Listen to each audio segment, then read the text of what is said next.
வணக்கம், இது உங்கள் தினக்கதிர்.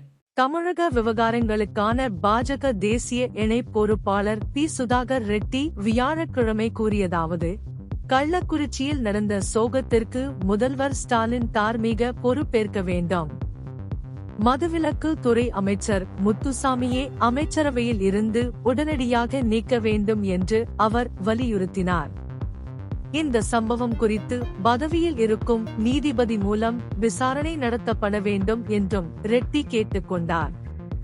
முதல்வர் ஸ்டாலின் ஆலோசனை கூட்டம் நடத்தி ஒரு நபர் கமிஷன் அமைக்கப்படும் என அறிவித்தார்.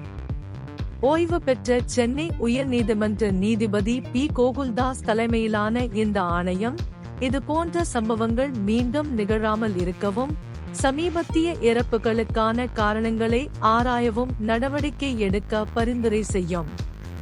கள்ளக்குறிச்சியில் கள்ளச்சாராயம் குடித்து 35க்கும் மேற்பட்டோர் பரிதாபமாக உயிரிழந்தது குறித்து ரெட்டி வருத்தம் தெரிவித்துள்ளார்.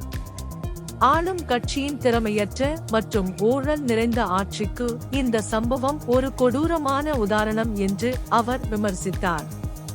இந்த மரணங்களுக்கு ஸ்டாலின் தார்மீக பொறுப்பேற்று மதுவிலக்கு மற்றும் ஆயத்தீர்வைத்துறை அமைச்சரை உடனடியாக பதவி நீக்கம் செய்ய வேண்டும் என்று ரெட்டி வலியுறுத்தினார்.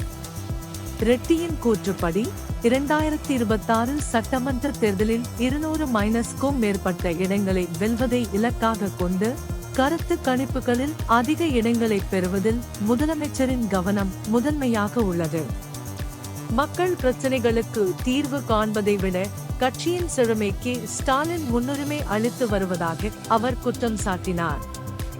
ரெட்டி தமிழகத்தில் ஒரு வருடத்தில் இது 2வது சோகம் என்று நினைவு கூர்ந்தார்.